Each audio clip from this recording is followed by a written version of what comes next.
Just want to get that out of the way before...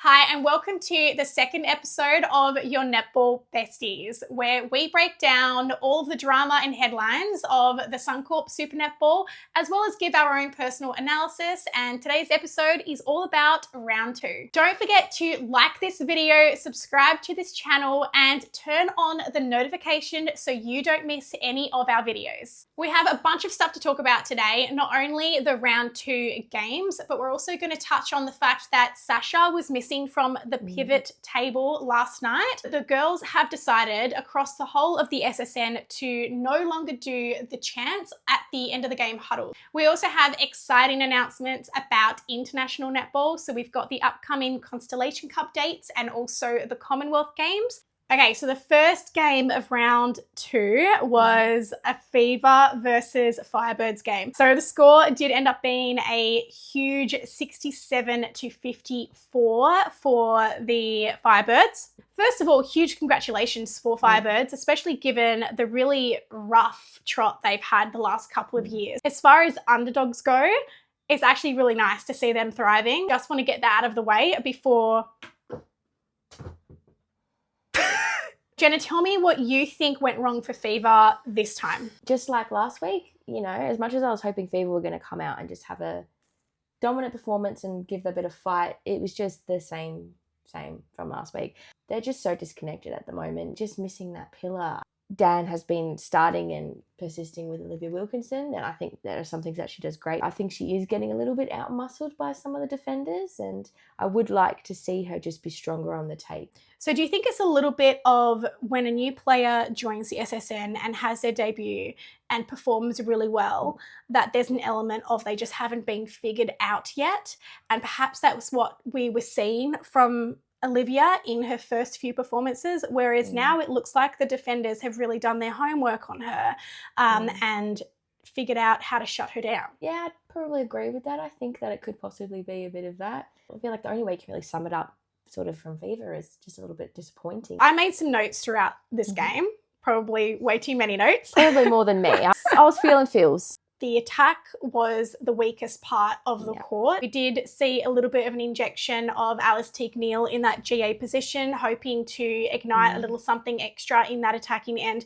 But unfortunately, it didn't go in the way that they were hoping. When we did have MJ come on, she was definitely a better option, but it felt, again, Too late. Too little too late. Too late. I must say, like, when Kawina finally came on, just even that 1 minute 30 that she played in the fourth quarter, I feel like she just did a little bit more than what had happened previously. It makes me wonder why that is the way Dan's playing it. Perhaps there is an element of her fitness, perhaps an injury niggle. We don't know why MJ isn't getting more time on the court, given that every time she has been on, both with last round and this round 2, she's performed well. Not at her normal 100% when she's in her normal fitness level, but given the circumstance and who they had on the bench for their attacking end, I was surprised that she didn't have more minutes. We saw Alice Teague-Neal come on, but I don't think we saw an Alice Teague-Neal and MJ combo. I would actually really like to see that. Yeah, I actually thought that would have been my preference. I thought when Alice went into GA that it actually, the feed started getting a bit cleaner in there. But yeah, once again, I think I was screaming at the TV thinking, come on, let's bring Kawina on, let's try something different. Because of the constant turnovers down the attacking end, then it all fell on the shoulders of Fever's defence to try and turn over that ball. And no one likes that kind of pressure, especially when you have a Mary Cholk under the post who is very hard to defend. Having said that, Ruth did have some very, very impressive intercepts in the last quarter. Again, overall, a little too late, but I do want to point out that I think Ruth had an absolute stellar performance. I think she really had an impact when she came on. She got some really good deflections. I mean, her vertical leap still impresses me. Well, we saw her come out on the 45 because essentially when you have someone that tall, it is an impossible task to get the intercept right under the post if someone has a good clean feed, right? So what she had timed so well was actually coming out and getting those intercepts before they had the opportunity to pass into Mary.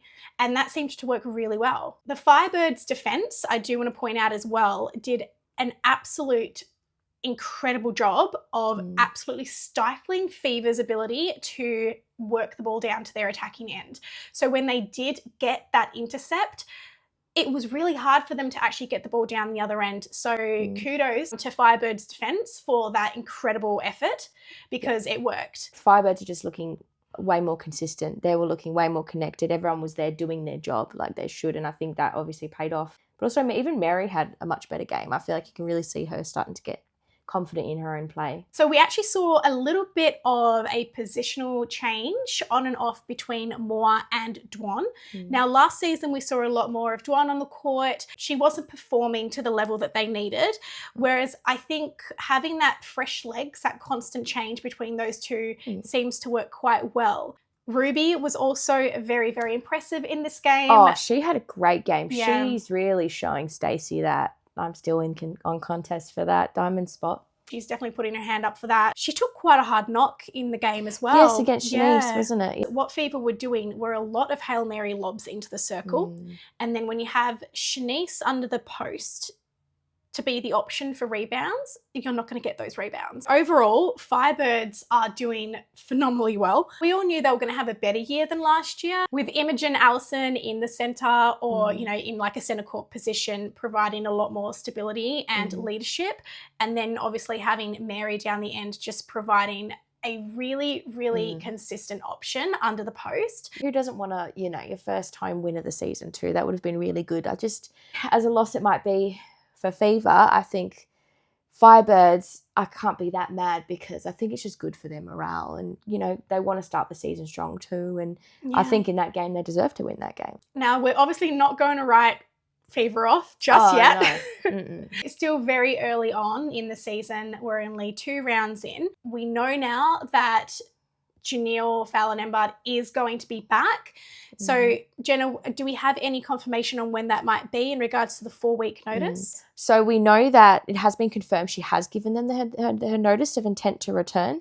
We don't know the exact date, but we're assuming it happened when the club put out that statement, so that week, which would put us around the 3-week mark. And considering that this next round is actually going to be a split round over the space of 2 weeks, we could very well possibly be seeing Fowler in a week or two's time. I know if I was Dan and I was Fever, I would be wanting to get her out on court as soon as possible, personally, especially with the current performance that we're seeing. Not only are they missing having Fowler there to receive that ball under the post, but they're missing her leadership. They're missing her connecting the other players. We are very excited for the day when we see her like here in Perth for a home game. Even if she doesn't come and debut round 3, round 4 is the first home game. Fever fans, make sure you bring your earplugs for that game because if it wasn't loud enough before. Let's move on to the second game of round 2, which was Swifts versus Mavs. Now, we actually watched this, or I watched it over 2 days because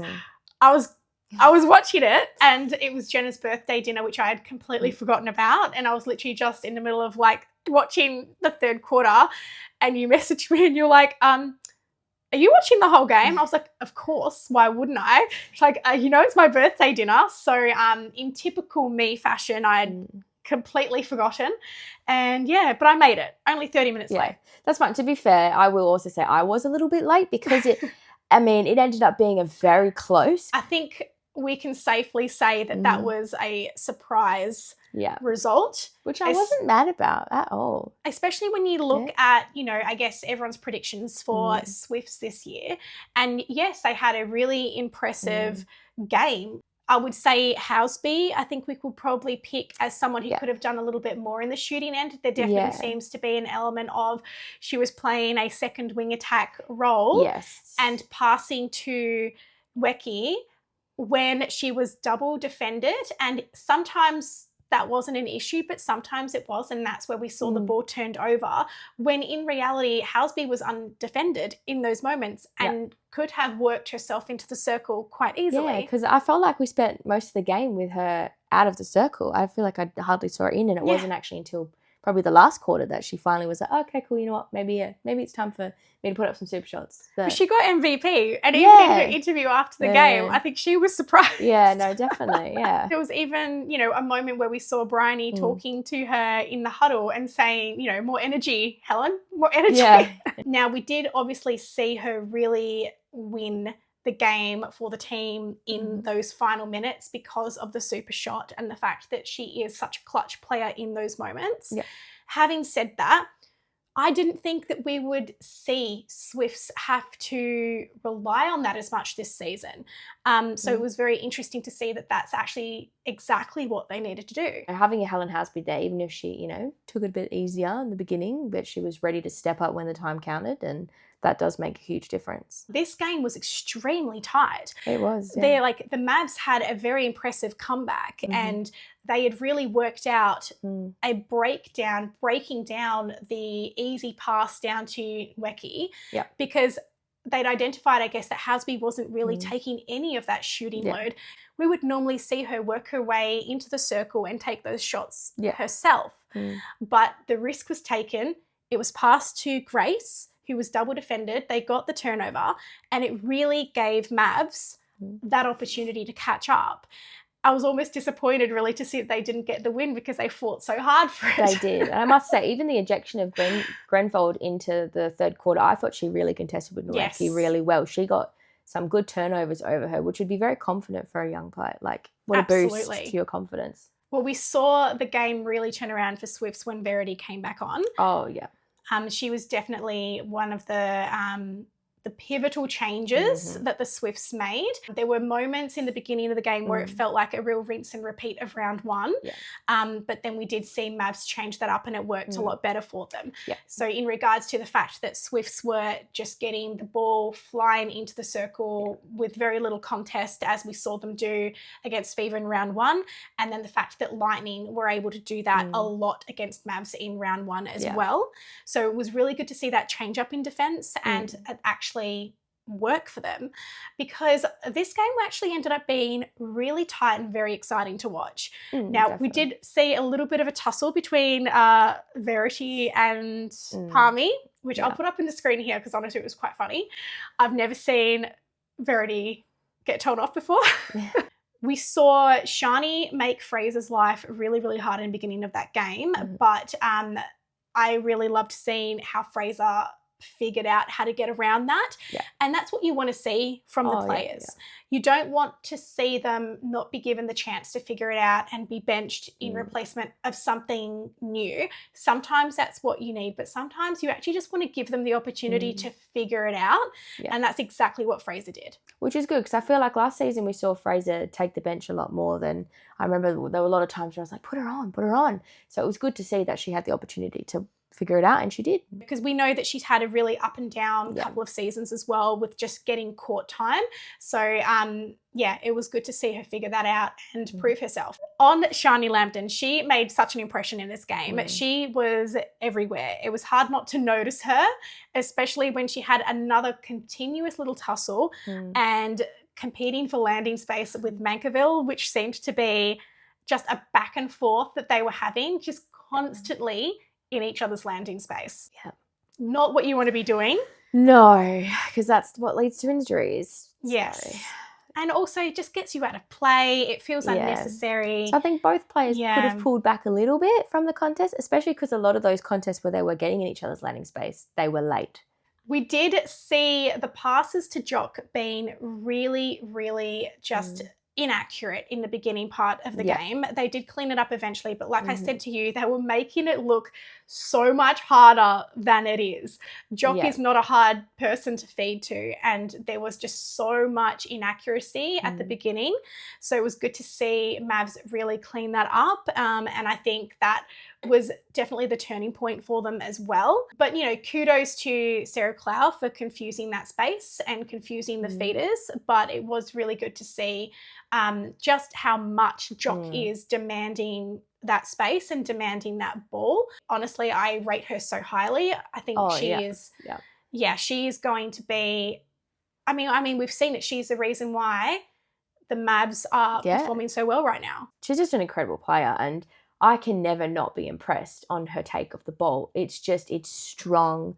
It's just, even one-handed, it's strong. She rips that ball like it's hers. 100%. She's very gadget arms. Yeah, go gadget, yeah. Just lastly, we did see Nweki have a little bit of a moment, which I messaged you about when I saw, which was she really was pushing her hips into the defender.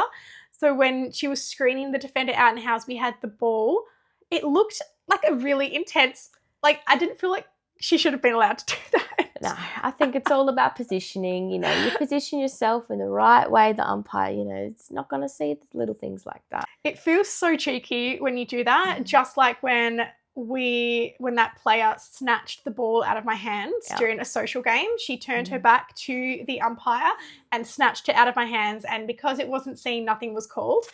Definitely a pet peeve of mine. I was standing in the circle with her and I definitely did see it happen, so I can vouch. Thank you, Jenna. Yeah. See, I'm telling the truth.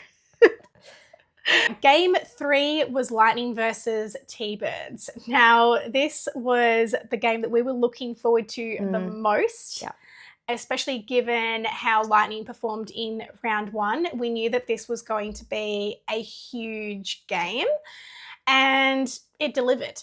It definitely didn't work out, I think, how perhaps we thought it would, but the first half of the game was pretty tight.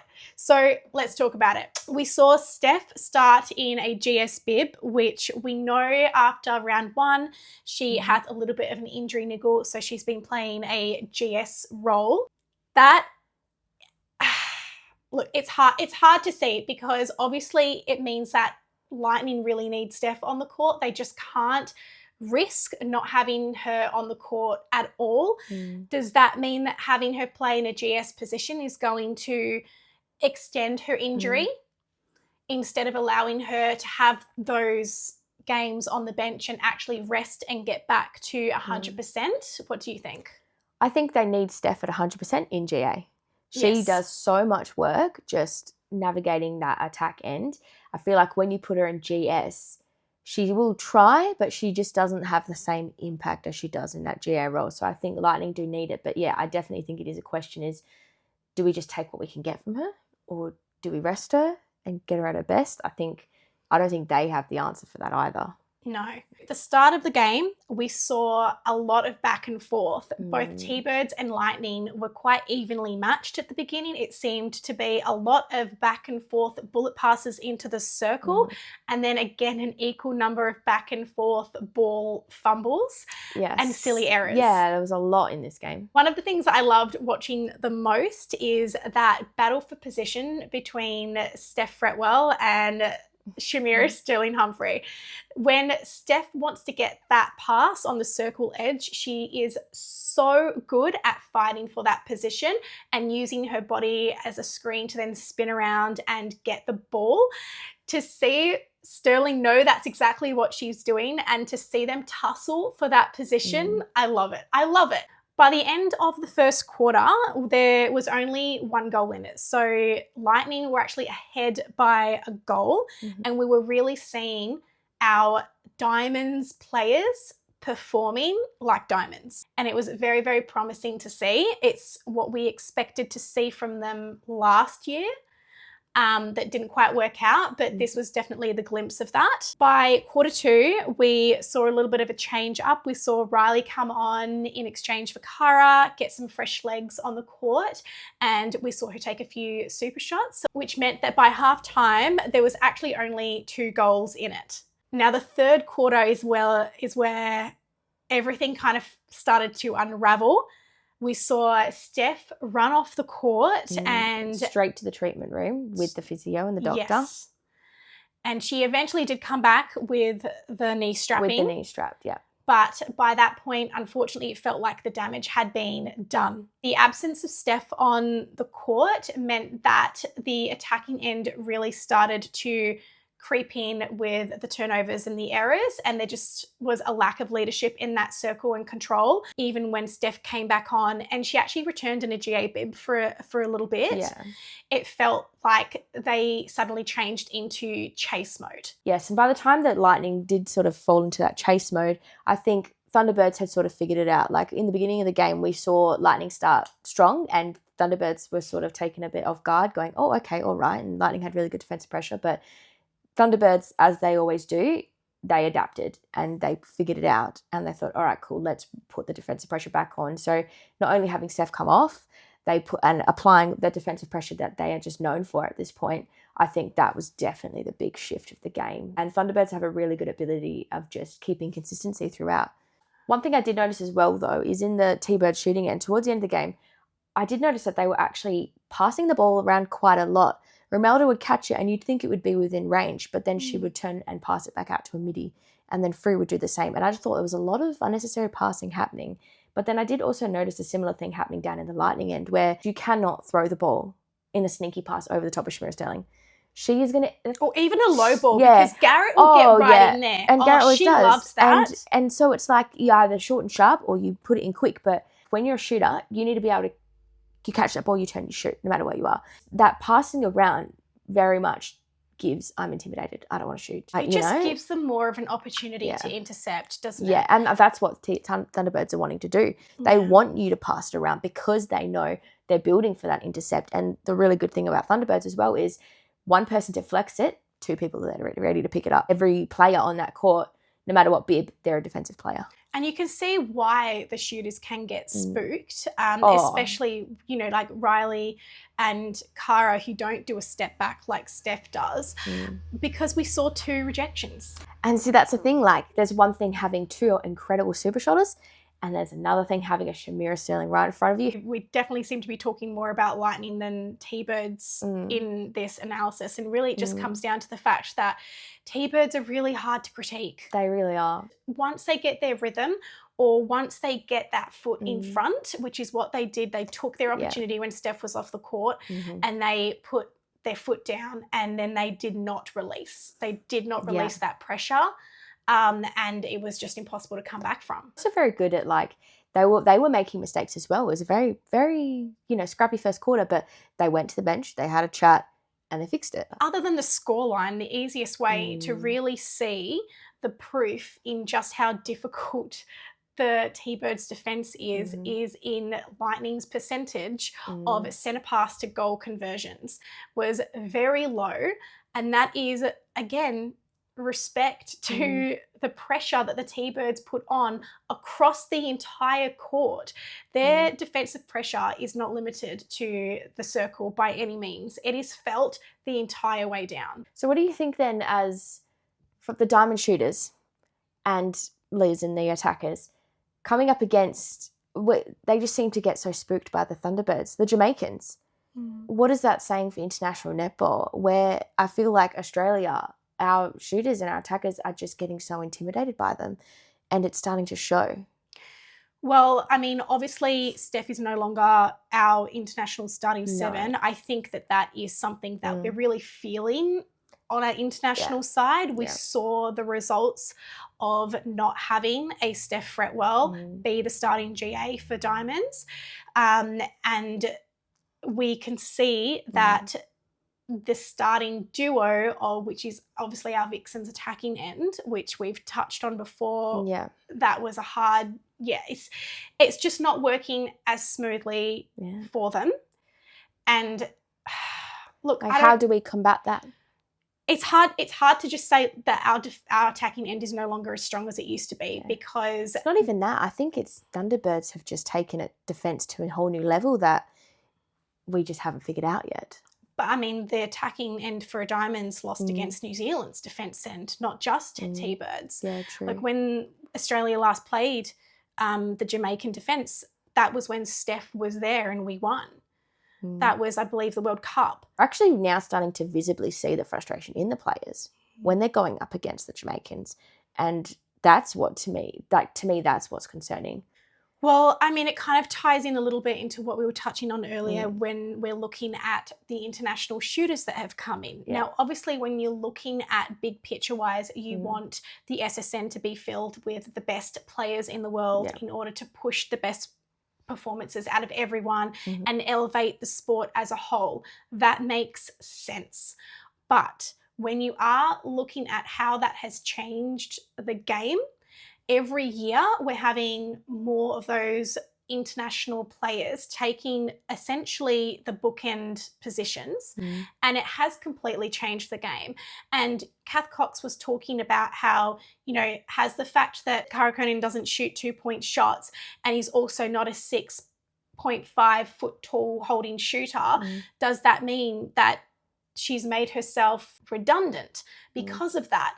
Now, that in part isn't solely based on the fact that she doesn't shoot the 2-point shots under pressure in the game. That also ties into the fact that the expectations of the game have changed, because when you have 5 of the teams having really tall holding shooters, that is now the expectation. It's hard when they're so good that it raises the bar for everyone. And if we do not have Australian-born players who can reach that bar. Yeah, and I guess at the most recent Diamonds campaign, we didn't really do our best either. No. But I think it's more of a question for me personally. I more so want to see, all right, clearly the Diamonds shooters are feeling the pressure. How are they going to overcome it? And I feel like I'm yet to see how they're going to overcome it. I mean, we saw Lightning do a pretty good job in the first half of this game, so we can't write them off completely. No, I'm definitely not. I think the expectation's just so high for the Diamonds. I think we're expecting more. The Jamaican or Tbirds defence is defeatable. Like, it is defeatable because but that's what I'm saying is, like, how do you defeat them? We have to be consistent for the full game. Yeah. Yeah, like, but what I was surprised by But they're so good at, what I'm saying is they're so good at adapting. Yes. That you would literally have to be throwing something new at them every other minute. You could not. But that's what they did, and that's what didn't work, though. I mean, we saw Lightning. So then that isn't the way to do it then. No. Like, so there's no way at the moment. Well, I would argue that perhaps the fact that they were doing so well in the first half wouldn't the ideal thing to be is to let them run that game out. But also until Thunderbirds figured them out. And as soon as they figured them out, they applied the defensive pressure. How much of it was them figuring them out? How much was it them figuring out? Or how much was it that Belinda was making so many changes and then it took Lightning a little bit to get into the rhythm again? Because we saw so many changes. We saw Riley and Cara coming back and forth. We saw Steph go from GS to GA and then back to GS. We saw Irving come on, do incredibly well. We saw Tara come off and then Bruce go on. I would have really liked to see Irvin stay on. Yeah, and then we saw Irvin go off and Tara come back on at a time that was very surprising. Yeah. Because Irvin, from what we could see, was doing such a great job. And I felt like she was putting a lot of pressure on Romelda. Like, Romelda, as soon as you see a shooter stumbling to try and hold that means you're doing your job right. You're contesting them. Push, push, push, and you'll get that ball. But I just, it was very weird to pull Irvin off. The commentators touched on, Belinda did mention that this season she wanted to use her depth and her bench a lot more. I'm not sure if that means there's many changes. Yeah, so maybe is it a case of just choosing the right time to make the change? Yeah. I think so. I think that's what she's figured. I'm thinking it's great letting all your players have a run through, but I think she needs to just figure out when's the right time to make the changes. It was a disappointing end. I think we can all say a 15-goal lost almost entirely in the last quarter. Yeah, it felt like they just almost gave up in a way. You could feel the frustration within the attackers, within the team, which was a bit disappointing because it was so close. It was, and that's what's so disheartening to see, is because to see that score at the end, if you hadn't watched the game, you would think that Tbirds had control of the game the entire time and that Lightning would have been playing chase, but that wasn't the case at all. But Lightning had really good moments where they also put defensive pressure on them. But as you said yourself, it's just consistency. They just weren't consistent. Maybe that was due to too many changes or them not being able to adapt or figure out a new game plan when the Tbirds had adapted to theirs. But I don't know, it just leaves a lot of questions. Like you mentioned before with the old Diamonds starting was Cara and Steph, and we've seen them beat Jamaica. Yeah. I say Jamaica, obviously that's predominantly what we see in the defensive end. Obviously Garrett isn't from Jamaica. Obviously Steph is not at 100%, and I'm not sure. I hope that we see them figure this out, because I'm assuming this was quite a hit to morale. morale. It would be for sure. And none of them want a repeat of last year. And they clearly have the capabilities in the team to win these games. We saw that by the performance of the entire first half. They are capable. It's just about seeing it through to the very end. Lightning chats are always really long. I know. Maybe we'll cut And fever and lightning. Yeah. Okay, the final game, game 4 of round 2, was Vixens versus Giants. Now, this was another game that was a huge surprise with how it turned out. But first, we just want to give a quick congratulations to Joe Weston on 150 games, a huge feat. So congratulations, Joe. Now, let's talk about this game because it did not go how we expected. So in the first quarter, we actually saw a huge number of fumbles from both sides. Yes. Like no one really was taking control of the game. I'm not sure if there was nerves involved, but the Giants actually took an unexpected lead. Yes, I was definitely surprised about that. Oh, there was a really beautiful intercept by Zara Walters on the circle edge, which I absolutely am obsessed with. We both love a nice circle edge intercept. Oh, yeah. But she did this from a standing position. She wasn't running towards the circle edge. There was no momentum. She actually was just standing there and then somehow did such a beautiful intercept and came up with the ball. We hardly ever go the interceptor's way. But she came up with the ball and it was beautiful. Yeah. A highlight for me. Yeah. In the second quarter, we saw the Vixens fight back and then we saw the Vixens have a little bit of a lead. But by the third quarter, shift in momentum. So the Giants came firing back. We saw Garben making errors under the post. There was an air ball. There was a held ball. I think the injection of Tilly in this third quarter made such a difference. Ward was moved to the WD position, and so we had all 3 defenders working together, and that really did put pressure on the Vixens. I think it was good to see Erin O'Brien start again. I'm really enjoying seeing her play. I think she's having a really, really good time. And Tilly coming on, she came on with a lot of energy, a lot more control than we normally... Maybe some time on the bench has really, ignited that. 100%. Yeah. She, she has a lot to prove now, and so far she's doing quite well. I think that was definitely a real turning point in the defence. I also really liked the injection of Matisse onto the court. I felt like she just came on strong. She was confident to wherever she caught that ball, she turned and she shot, and that's exactly what I want to see from a shooter.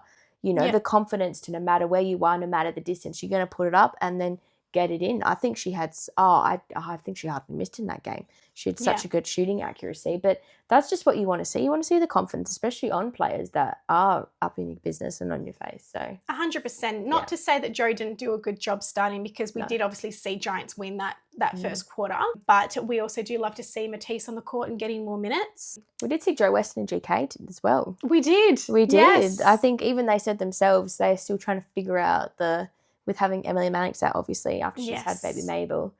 Yeah, they're still trying to figure it out. But that was really interesting seeing a GK bib on her. Yeah, so, especially for her 150th game. Yeah, I mean, what a way to do it. I really loved seeing the Giants' pressure on the Vixens' centre pass. There are multiple moments where it looked like Maloney might have called for a held ball because no one was coming forward, no one was open, and it ended up being a real last-minute ditch attempt going back to a defender coming forward. Giants did a fantastic job at creating that pressure. Where it slipped away from the Giants was in the final minutes, and that is like what you said, it comes down to that experience, because we saw the Giants fall apart and become frantic in those final moments, whereas the Vixens, as they are so good at doing, kept their composure, and it got them the win. Yeah, they just did the small things right, and then the Giants were they were just frantic. I honestly thought it could have really gone any way. Like, it was such a close contest. I can't help but root for the underdog. Yeah. Because, I mean, we love an upset.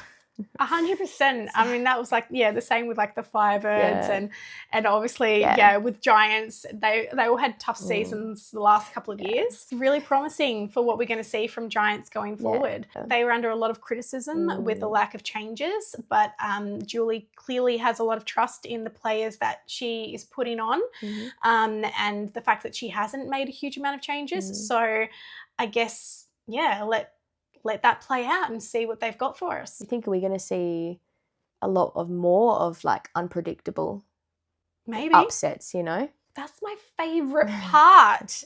I feel like the beginning of the season, you always have a few blowout games. Yeah. And then as we get towards the middle of the season, they get tighter and tighter and tighter going forward. Who doesn't love an upset when it's not your team that loses? Yeah. So a few headlines, let's chat about what is going on in netball world at the moment. So there will no longer be any of the chants in the post-game huddles.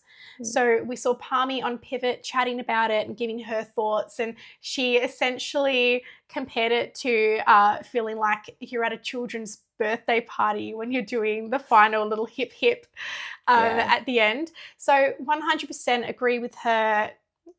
They want to make... They're professionals and they want to appear as professionals. So 100% respect the players for that decision. And if this is something the players have all come together and agreed on, you know, it shows that, I think there's nothing wrong with, like shaking hands at the end of the game. Yeah, good game, Pat. But, we don't need to do the, hip fray. Yeah. Yeah. I wonder how long they've wanted to make that change, because netball is quite a traditionalist sport, very hard to, dig their heels in with change. I wonder how long the players have been asking for this. Another change has been no more signings after the games as well, isn't it? Yes, they've limited signings, signing times. I think just in an effort. It must just be player management, get them out there, especially the later night games. There were times where they need to go and do their recovery things and like you said, there are many opportunities throughout the season to see the players and get signed merch and all of those great opportunities. That the players do a lot of work with the community and the fan base. 100%. If it's a recovery and a reduction of chances of injury, then 100%. I couldn't imagine playing like the hardest game of my life and like losing, and then having to spend an hour being like, Not to say that they don't enjoy that. I'm sure they do enjoy seeing the young fans and how much joy they get out of meeting them. So it's not to say that like the players don't enjoy it at all. I'm sure they do. But I think it just works better when it's in more of like a structure. They can actually dedicate that time to spend with the fans. Like I know they do the school holiday clinics where they actually run the little sessions, and then they have signing sessions. Those things are just a lot more structured. But on game day, I feel like you got to give them a bit of grace. Just touching on what we mentioned earlier, so there was no Sasha Glasgow on the pivot desk last night, and Palmy was there in her place, and to explain that basically Sasha is potentially has another injury. A calf niggle. Would you even call it a niggle if she's had to go off to get scans and couldn't even be on the pivot desk? I don't know. I'm hoping that it's not that bad, but it doesn't feel good. I don't think it's that bad. I think they even said themselves that she just she took a little bit of a tumble in the game, and just because of her history, they just wanted to, as a precaution, take scans. And obviously they were away for that game, so they were wanting to, even Amy said herself, like, I didn't mind staying a couple more hours in Sydney. So I hope they're not downplaying it. I mean, they always do. Yeah. But I guess better safe than sorry, and time will tell. Let's touch on quickly the international game announcements. So we've got the 2025 Constellation Cup fixtures, which have been announced. I will make sure to put that on the screen, and I'll also put it in the description box as well for you to go and have a look. We also have the dates or the Commonwealth Games announcements. Seven Sport also announced today that the 2026 and the 2030, geez, that sounds weird saying, Commonwealth Games are also going to be broadcast on Seven, which fantastic. Is great. So free to air. Free to air. So fantastic. So in this final segment, we are just going to name who our favourite or our MVP for the round is. Now, we did play on maybe we should do like a 3-2-1 point scale and then add it up at the end of the season. But let us know in the comments if you want us to do that and we can start. For now, we're just going to name one MVP for the round. And for me, that is going to be Verity Simmons. I thought that she had a phenomenal game for Swifts. And I do also want to note that a close second is Steph Fretwell. And that if she hadn't had to go off for injury, I think we might have seen a complete change in that score. And it just shows just how pivotal she is as a player on the court. And yeah, what about you? I think I'd pick Ruby Beckwell-Doran. I think she has really started this season with a bang. Yes. She had a great performance last week. She carried that performance in this week. She just was in the contest. She was turning over balls, some great intercepts. So I really think she was very impressive this round. So I really hope that Stacey's watching and that we see more of it. Loving this for Ruby. Again, one of those players that I think had her season affected by all of the drama of last year. And, you know, we don't want that to have to bleed into anyone's potential diamond selection. And yeah, so it's really good to see that, yeah, we're seeing the best of Ruby again. Yeah. So with round 3, it's actually going to be a split round due to Anzac Day and Easter holidays and all of that. So we will still have an episode after each week. Otherwise, it feels like too long to have like a 2-week break between the first half of round 3. Let's bring up the ladder and what it's looking like now after round 2. So Lightning still actually have the 4th position on the ladder. They have managed to stay in the top 4 by the skin of their teeth at this point. But again, it's round 2, a lot more games to play, purely based on percentage. Thunderbirds, no surprises to anyone, I think, are sitting in the number 1 position. Followed by Swifts, but then a really awesome addition of Firebirds. At least I don't take it seriously when Fever's on the bottom.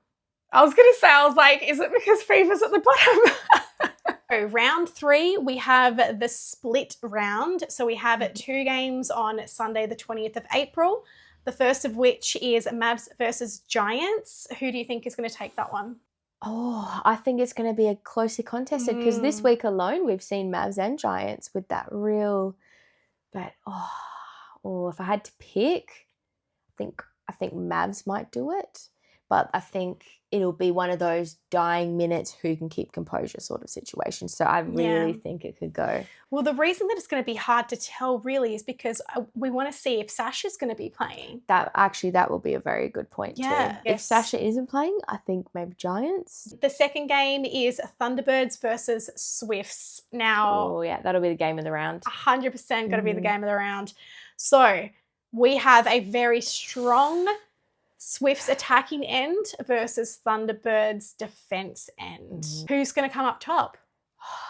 I don't think at this point, I don't think I would be mad if either won. Yeah. I have to tip Tbirds. I just really want to see Shamira against Meki. Oh, I think everyone wants to see Shamira. I think that is going to be the matchup of the season. So exciting because if anyone is going to be able to get up there and rival, it's going to be Nweki, which makes me think Swifts will be going into this game with a very different game plan. They know that they can't just flog it in because Shamira will absolutely eat that up. So I'm very curious to see what tactic they come out with. I also don't think that Swifts are going to be able to play the same play in regards to letting Nweki take 99% of the volume of shots and letting Housby play a backup WA position. That is not going to work when you have a Latanya Wilson and a Garrett in the defence end. Yeah, they're going to have to pretty much come with an entirely new game plan. I'm also going to tip the Tbirds just because they have honestly been quite flawless so far in the last 2 rounds. I think they will continue with this run. Yeah, they're very hard to bet against. So the following week, we have the second half of round 3, and that is there's going to be 2 games. So one on the Saturday, one on the Sunday. We've got Saturday, the 26th of April. We have Lightning versus Firebirds. This is going to be another game where I can't pick. Yeah. I think historically I would have definitely picked Lightning for the win, but given how both teams are performing or just based on round 2 alone, Firebirds are on a run.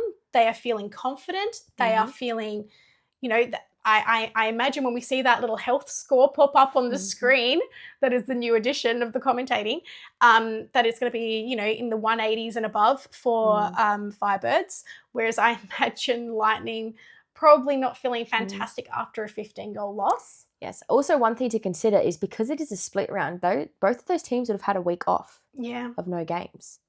So can Firebirds continue on the same momentum? Will the momentum be stifled? Can Lightning bring something new, some new energy? Like, it's a big question. Well, I guess we've got Irvin coming up against Mary Chollett. I think they need to start with that. Yes, and with Bruce in GD. Yeah. I think that's how they need to approach this game. I think that's definitely and I know obviously Tari is a co-captain. Yeah. But I think that's the strongest defense start. She comes on very well as an impact, and I think having her there on the bench ready to impact the game, I think is probably the best way to do it. Well, we'll see what Belinda comes up with there. But yeah, it'll be very interesting to see how they try and combat. And if they try to almost kind of implement, I guess, what worked so well for Ruth, which was coming out under 45 and getting the intercepts, because that is a Bruce move. Exactly. So maybe we will need to see some rotation then, but the right calls at the right times. Whereas I know we were saying how what a great season Ruby was having, but I think if we're talking about Ruby versus Steph, I think Steph is going to win that battle if it comes up to those two positions. Well, hopefully the knee's holding up okay, though. Yes. That's a big question. Again, there's so much pressure on one player to literally be predicting how the team is going to go based on whether or not one player is in their position at 100%. Yeah. Like, that is a lot of pressure for one player. I mean, it just goes to show, like, respect to her, how incredibly important and impactful she is. Yeah. The final game of round 3 will be on Sunday, April 27th. We've got Fever versus Vixens. Now, this is this is a pairing, a matchup that you know, big history here. I feel like out of all the rivalries, I think Vixens versus Fever, it's always hot. Yes. Like that ex you just can't shake sort of thing, you know? Like, you just keep going back to each other even though you know it's not right. Also, what could be exciting about this one, a certain Janelle Fowler-Nembard has given her notice to intent, which would have been, funnily enough, past 4 weeks by this point. Could we see Janelle Fowler-Nembard take the court this game for her return? Most likely. I would have loved to see her first return at a home game. I think so too. But I think considering Fever are going to be playing on Vixen's turf. Yeah. Obviously, I know that you are going to vote with Fever winning this game. We've touched on the fact there is a lot of history between Fever and Vixens. I would go so far as to say potentially the biggest rivals.